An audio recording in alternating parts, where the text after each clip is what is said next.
O espetacular Homem-Aranha não foi tão bem recebido no começo, por vários fatores. Até porque ele estava substituindo o Tobey Maguire, que era o Homem-Aranha que muitas pessoas cresceram assistindo. Mas com o passar do tempo, ele se tornou o Homem-Aranha favorito de muita gente. E muitas pessoas gostariam que tivesse uma sequência. E nesse vídeo, vamos mostrar várias ideias que a Sony tinha para o Teioso. Vamos começar vendo elementos do enredo que foram cortados do espetacular Homem-Aranha 2. O primeiro traje do Homem-Aranha não foi muito bem aceito pelos fãs, por causa daqueles zoiões amarelos nas lentes e aquela textura do traje que mais parecia uma bola de basquete. Então, vendo que não agradou muito, a equipe de designer tentou criar novos trajes, que no final ficou muito melhor, parecendo que saiu direto dos quadrinhos.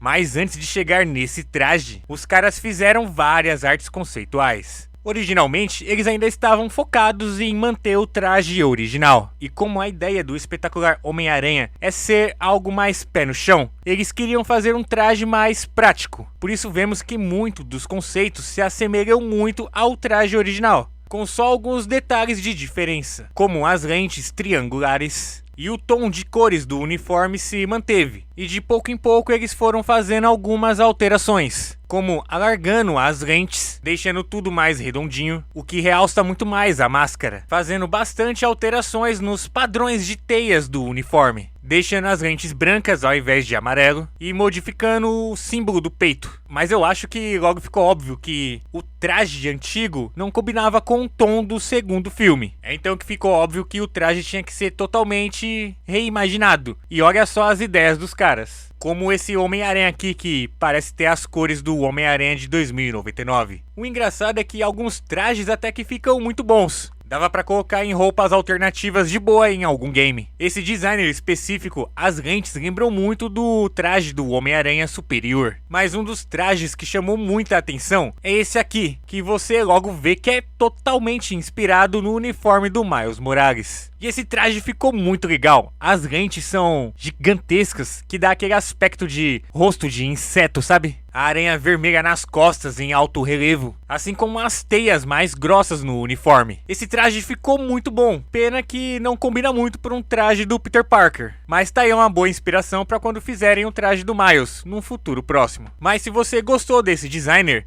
os caras ainda tentaram manter ele, só mudando o padrão de cores. Nessa versão, a roupa parece mais metálica, e por alguma razão eles colocou de volta aqueles olhos amarelos. E vemos que o símbolo da aranha no peito é azul. Fica legal, mas uma roupa meio metálica parece meio fora da realidade de um cara pobre que nem o Peter. Porque nesse, graças a Deus, ele não é amigo do Homem de Ferro. E aqui vemos que não demora muito pro traje começar a ficar muito mais parecido com o que vemos no do filme. As cores já parecem as mesmas e as lentes parecem maiores, mudando só alguns detalhes aqui e ali. Mas não é só o uniforme que eles mudaram, eles tentaram modificar os atiradores de teia. Aqui vemos que o atirador de teia é um grande dispositivo vermelho, com um designer bonito, parece até de um brinquedo, daqueles que você compra na ReHap. Algo que, apesar de bonito, parece bem caseiro, diferente desses outros desenhos de atiradores de teias, que parecem muito mais avançados. Dá uma olhada, eles parecem saídos de algum filme de ficção científica. E não fica ruim não, os desenhos são muito bons. Você vê que os caras têm muita criatividade. Se fosse pra fazer um filme alternativo, ficaria ótimo. Mas acho que já foge um pouco da ideia do Peter Parker, por parecer muito futurista, usando tecnologia que parece de ponta, o que não parece condizer com a realidade daquele Homem-Aranha que a gente estava seguindo. Eles são bem distintos e atraentes, cheios de luzes brilhantes e tudo mais. Tem um atirador de teia em específico que, ao mesmo tempo que ele parece tecnológico, você vê que o designer tem tipo uns botões que parecem de controle remoto de televisão. Parece que o Peter meio que adaptou um controle remoto e colocou no atirador de teia, com botões de pausa e de reproduzir. E alguns deles têm até touch, para caso o Peter queira mandar alguma mensagem para Tia May ou para Gwen, numa mensagem de texto no WhatsApp. Esses designers são muito interessantes, mas parecem serem feitos com recursos que são muito caros pro Peter. Aqui vemos que tem outros designers também, que tentam simplificar os atiradores de teia, tornando tudo mais básico e fácil. E agora vamos pro vilão, o Electro. Quem conhece o Electro dos quadrinhos originais sabe que a roupa dele é bem espalhafatosa e tentar adaptar ela pra realidade ficaria meio esquisitaço. Mas eu gostei do filme do Homem-Aranha do Tom Holland, onde a própria eletricidade do Electro, quando ele usa os poderes, cria uma silhueta da máscara. Já no espetacular Homem-Aranha, eles tentaram ir para outro lado. É por isso que eles tentaram ir mais pro designer do Electro do universo Ultimate dos anos 2000, tentando manter um designer mais moderno e mais realista. Nessa primeira ideia, vemos que ele está muito parecido com o Electro do universo Ultimate. E podemos ver que o ator original do Electro ainda não tinha sido escalado. Ele usa um macacão preto com alguns detalhes em amarelo. Na imagem podemos ver que ele está numa pose de todo-poderoso, remetendo à ideia do Electro do filme, que começa a se achar um deus assim que ele consegue os seus superpoderes. Podemos ver que a eletricidade dele ainda é amarela, mas logo eles optaram pela energia azul. E observando essas artes, podemos ver que talvez a pele do Electro fosse meio translúcida, ou que o poder dele era tanto que daria pra você meio que ver os ossos dele por debaixo da pele, por causa da quantidade de eletricidade brilhando, que nem meio que um raio-x, assim deixando a gente ver o seu esqueleto brilhante. Depois que eles já escolheram o ator, podemos ver que as artes não foram muito diferentes do que apareceu no filme, praticamente igual. A única diferença é que em algumas cenas a sua pele parece voltar ao estado normal assim que ele desliga os seus poderes. Mas mesmo assim ainda conseguimos ver a sua áurea e alguns pontos de energia pelo corpo, como se ele não conseguisse ainda controlar muito bem os seus poderes. Agora vamos pro Duende Verde. Eu sempre achei que se fizesse uma versão mais próxima dos quadrinhos, mas indo para um lado mais aterrorizante, o traje do Duende Verde ia ficar muito bom, assim como as primeiras ideias pro uniforme do Duende do filme do Homem-Aranha de Tobey Maguire, onde o ator poderia assim colocar mais expressão na máscara. No filme do espetacular Homem-Aranha, eles não tentaram fazer um traje com uma máscara, igual fizeram com a primeira trilogia do Homem-Aranha. O visual do Duende se dá por causa de uma doença hereditária da família Osborn, que deforma sua aparência, fazendo ele se tornar parecido com um duende, dando ele uma cor esverdeada, mãos com garras, e também deixando seus dentes parecendo afiados. Eu já vi teorias da internet que pensaram em fazer o Norman Osborn uma versão do Duende Verde Ultimate,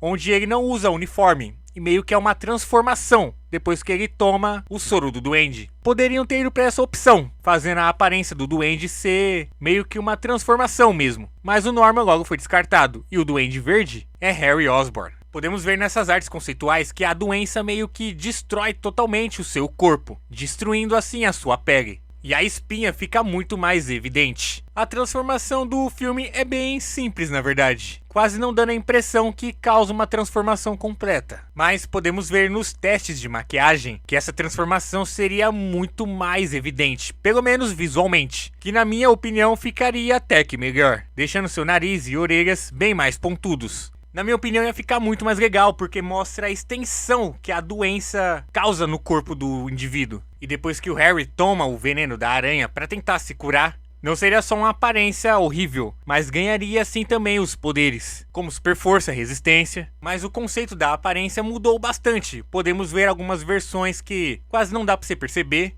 e outras que a aparência do Harry muda radicalmente, deixando ele até que deformado. Essa versão aqui com armadura parece até que ele é um Skrull ou um tipo de alienígena que veio de outro mundo. Legal, parece tudo, menos o Duende Verde. Que nem eu volto a dizer, as ideias de designer até que são boas, mas para outro tipo de filme. Eu acho engraçado como eles não colocaram o gorrinho do Duende Verde e fazem o cabelo dele, tipo, parecer que é o gorro, sabe? Temos essa versão também que parece o falso de ébano da Cracolândia. Essa versão ele perde os cabelos e parece que parte do seu corpo está sendo corroída, sabe? É interessante a ideia também que o exoesqueleto do Duende Verde, assim como algumas ideias de trajes, são meio que protótipos militares. Você conseguindo mesclar bem essa ideia, deixaria o uniforme muito mais legal, realista e lembrando dos quadrinhos. Algumas versões vemos uma máscara que cobre todo o seu rosto, assim como máscaras que a viseira parece sair em alguns momentos, tipo uma viseira retrátil. Outros capacetes fogem totalmente da identidade visual do duende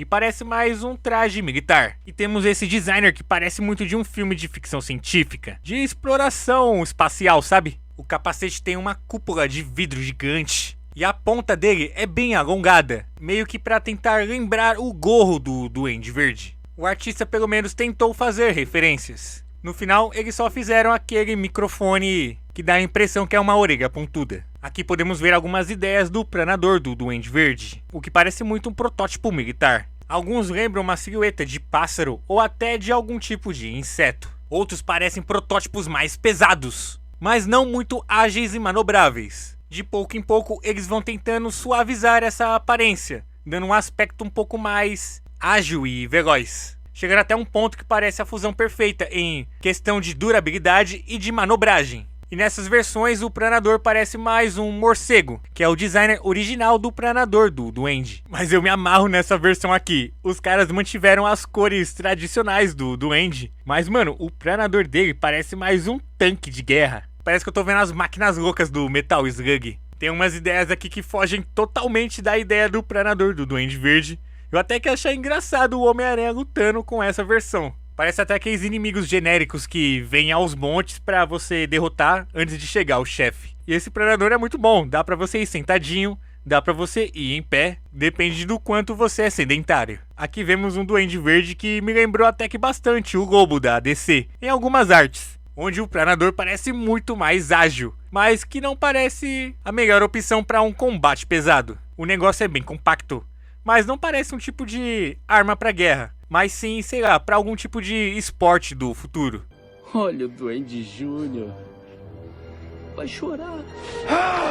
Agora vamos pro Rhino. Obviamente eles não optaram pela opção do Rhino do universo 616, e sim para a versão dele do universo Ultimate, onde ele veste uma armadura gigante, muito mais parecida com a que vimos no espetacular Homem-Aranha 2. E aqui vemos umas ideias de artes pro Rhino que ficaram muito boas. Parece muito uma armadura militar, de alta durabilidade, que lembra um pouco um rinoceronte. Na verdade são bem intimidadoras. Algumas versões da armadura lembram até muito a versão da Hulkbuster, que vimos nos Vingadores, lembrando bastante o design original do Rhino. Eu mesmo, se visse essa cena do nada, eu diria, caralho, parece muito o Rhino do Homem-Aranha. E eu acho que é isso que o fã quer ver, bater o olho e já identificar o personagem. Os artistas tomam muitas liberdades criativas, e pra falar a verdade, as versões de armadura do Rhino foram as que eu mais gostei. Mas é lógico que tem umas versões nada a ver, parecer inspirado em qualquer outra criatura, ou só um simples exoesqueleto. Só que em vez de ir para um visual mais parecido com os quadrinhos originais, eles decidiram fazer esse robozão gigante. Nessas versões parece até um mecha dos animes japoneses, ou um Transformer. Parece até que eu tô vendo uma série antiga que tinha, Beast Wars, que são tipo praticamente Transformers de animais. Podemos ver que o traje tem uma cabine onde o piloto fica. A armadura tem duas versões, uma que o usuário fica de pé e a outra que ele fica em 4 patas, assim como a que vimos no filme. São ideias bem criativas, mas fogem um pouco do original.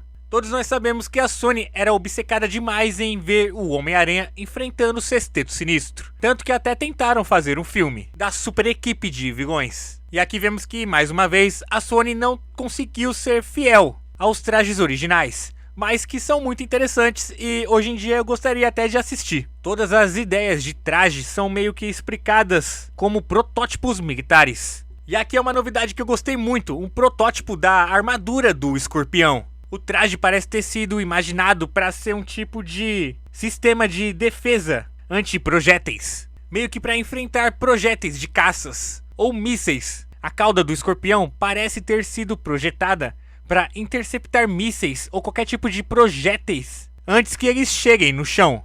A cauda dele parece mandar algum tipo de laser azul. Muito interessante a equipe do Sexteto Sinistro usar protótipos militares da Oscorp, já que a ideia da Sony era deixar tudo mais pé no chão. Além disso, a armadura parece muito resistente, e a armadura tem outros recursos, como uma espécie de garras na frente. Talvez a ideia da armadura fosse até ser um tipo de exoesqueleto anti-bombas, para tentar desarmar bombas perigosas. Com certeza vem com o kit básico de resistência e força, para justificar também como que o traje poderia ser usado para enfrentar o Homem-Aranha. Eles também tentaram justificar os poderes do Homem-Areia. Essa máquina mostrada nas artes conceituais é um dispositivo construído pelos militares que tem um processo de manipulação molecular. Ele meio que criaria escudos usando o ambiente como catalisador. E no caso do Homem-Areia, esse protótipo usaria areia como escudo, provavelmente usado para guerras no deserto. O artista parece ter pensado em várias maneiras de transportar o dispositivo, e talvez por algum tipo de mau funcionamento algo daria errado e causaria o acidente que daria os poderes para o Homem-Areia.